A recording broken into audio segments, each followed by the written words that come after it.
hoje.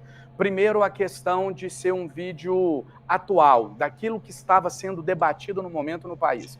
Então, aqui uma primeira dica que eu quero dar, um primeiro ponto que a gente já pode abordar. Não adianta você achar que você vai mudar o sentido da onda. Então, assim, se, por exemplo, vou trazer um outro exemplo aqui real. Durante o pagamento do auxílio emergencial, e eu fui um dos deputados, um dos parlamentares, entre vários outros que articulou, que atuou diretamente ali para que o auxílio fosse instituído no nosso país durante a pandemia, eu bati 2 recordes mundiais. O de acessos simultâneos em uma live, 3.300.000 pessoas acompanhando simultaneamente, e em uma outra live eu atingi o recorde de visualizações finais em uma live, com quase 40 milhões de visualizações em uma live. Se o André Janones abrir agora uma live aqui no celular dele, falando sobre auxílio emergencial, vai conseguir esses números? Não. Então você tem que ter esse time de saber o que é o assunto do momento. Não adianta você querer falar sobre o Neymar agora e achar que vai dar o mesmo resultado de que você falar sobre o Neymar no dia que o Brasil tem um jogo de semifinal de Copa do Mundo, ou no dia em que o Neymar lesionou. Então está ligado àquilo que é o assunto do momento, aquilo que o país está falando naquele momento, você entrar naquele assunto. Então isso é um dos pontos principais e era a questão da greve. Né? O país todo estava ali paralisado, querendo saber, querendo notícias sobre a greve dos caminhoneiros. E um outro ponto, já partindo para um segundo ponto fundamental, que às vezes a gente não dá tanta importância, o título. Então eu atribuo, Eduardo, o grande sucesso... O título da postagem. Tá. Eu atribuo o sucesso desse primeiro vídeo que me alçou aí a nível nacional nas redes sociais, principalmente ao título. Por quê? O título não era nem um título pró e nem um título contrário à greve dos caminhoneiros. Então, como era muito no início, segundo, terceiro dia de greve, as pessoas não tinham ainda um posicionamento muito definido, nem a favor nem contra a greve. Estava todo mundo meio que esperando, tipo, vamos ver o que vai acontecer. E qual que era o título que eu coloquei no vídeo? Eu coloquei assim, atenção, não opine sobre a greve dos caminhoneiros antes de ver esse vídeo. Então, eu consegui sentir, e aí vem um outro ponto que a gente vai falar aqui hoje, identificação. Não existe comunicação efetiva sem identificação. Uma frase que eu tenho dito, a identificação precede a comunicação. Eu não vou me comunicar de uma maneira efetiva se eu não me identificar com o público. Um cantor de rock pode tocar o melhor rock do mundo, a melhor guitarra, que ele não vai fazer sucesso com o público que foi ali naquele local para curtir um sertanejo, porque não rola identificação. Então, se não tiver identificação, não teremos uma comunicação efetiva. Então, eu senti isso nas pessoas, tendo essa identificação, eu consegui perceber, né, eu consegui sentir que tinha um clima ali de dúvida. As pessoas não estavam claramente nem a favor nem contra a greve, estava todo mundo esperando para ver no que ia dar. E como eu consegui captar esse sentimento, eu coloco no título, não opine sobre a greve dos caminhoneiros antes de assistir esse vídeo. E também eu trago ali alguns elementos nacionais, eu sinto o MBL, que era, à época era muito forte em termos de redes sociais, faço uma crítica a eles e trago mesmo argumentos muito fortes de apoio à greve dos caminhoneiros. Esse vídeo explode, um dia depois eu sou convidado pela liderança nacional da greve para ser um dos líderes e o porta-voz oficial do movimento. Isso aí me levou, ao final da greve, para 1,5 milhão de seguidores. Eu entro na greve com 55 mil seguidores e saio com quase 1,5 milhão. E aí, Eduardo, eu comecei a fazer esses vídeos e eu comecei a sentir, eu sempre li os comentários, aqui mais uma dica, qual a maneira de não perder esse contato com a base, não saber, não perder a noção do que está acontecendo. Talvez você nem precise estar lá fisicamente, mas olhando, observando tudo, ouvindo as pessoas, lendo o que elas estão comentando.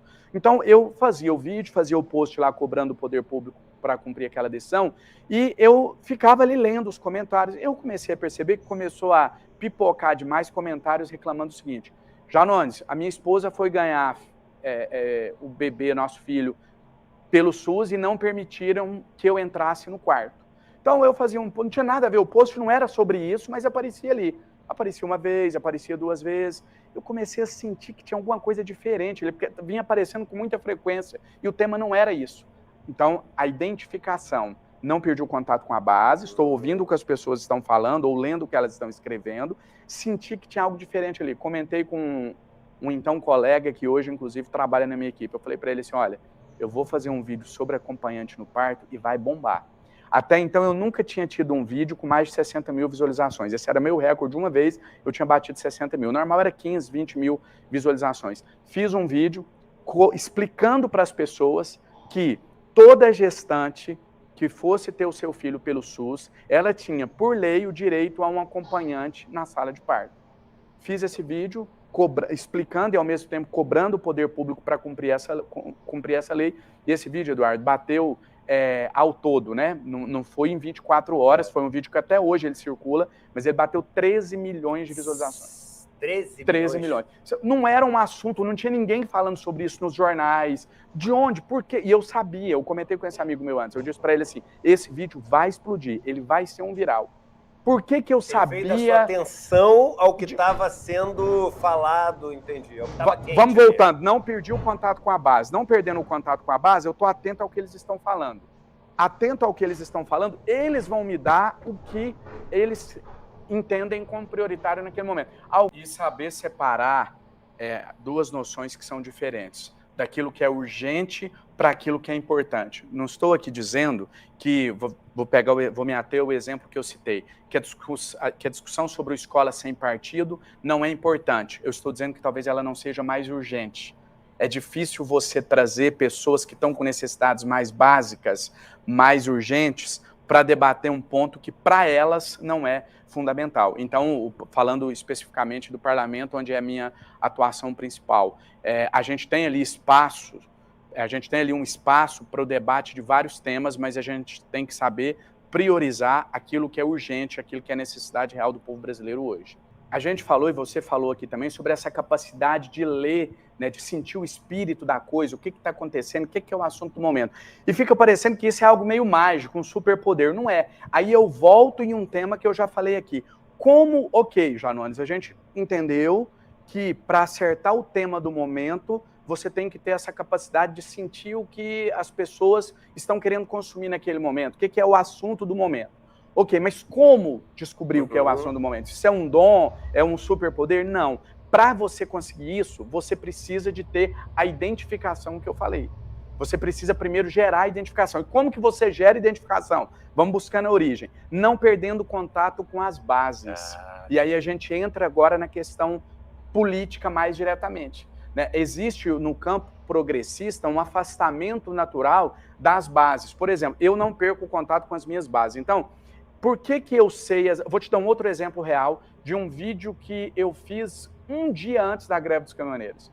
Coincidentemente, um dia antes, e até a primeira vez que eu estou falando sobre esse vídeo, é interessante que eu considero ele fundamental para essa explosão que eu tive na greve, porque ele levantou o meu engajamento e talvez foi por ele também que esse vídeo meu explodiu tanto, porque eu estava com um engajamento muito alto, que é o seguinte, o que eu fazia antes de eu ser deputado federal? Durante 10 anos em Minas Gerais, eu fazia o seguinte trabalho. Eu era advogado, sobrevivia da profissão de advogado, mas eu tirava um dia da semana, um tour, nas quartas-feiras pela manhã, as pessoas iam até meu escritório e eu entrava gratuitamente com ações na justiça para elas. Eu não selecionava o tema, mas... Qualquer assunto. Qualquer assunto, mas de uma maneira natural, não que eu direcionei, 99% de quem me procurava era relacionado à falta de atendimento na área de saúde pública. Então as pessoas me procuravam, minha cidade é uma cidade de 120 mil habitantes, e nossa principal referência ali geográfica é Uberlândia, é a grande... cidade mais próxima, então precisava de um exame, uma cirurgia, uma transferência médica, essa pessoa me procurava, eu ingressava com a ação na justiça, ganhava um liminar, e até aí tudo ok, qualquer advogado que entrasse praticamente ganhava, mas o meu diferencial é que eu usava as redes sociais, a gente está falando de um nível local, de um município, usava as minhas redes sociais para cobrar o poder público para cumprir aquela decisão. E aí, agora vamos para o tema que a gente estava falando sobre a identificação, de saber o que as pessoas querem discutir, melhor dizendo. Eu costumo dizer que eu não falo o que as pessoas querem ouvir, eu falo o que as pessoas querem falar. Então, como é que você fez para poder manter essa brasa acesa, para manter esse interesse no Janones vivo? Eduardo, eu costumo dizer o seguinte, sem a greve dos caminhoneiros, o Janones seria deputado federal? Muito dificilmente. Mas só com a greve dos caminhoneiros, o Janones seria deputado federal? Também muito dificilmente, até porque a greve foi 5 meses antes do período eleitoral. Então eu consegui manter esse interesse, as minhas redes sociais ativas e engajadas, não só durante os 4 anos de mandato, mas num primeiro momento também ali naquele período de maio, do final de maio, quando a greve se encerra, até outubro, que é quando a gente tem as eleições. Qual que foi o ponto principal?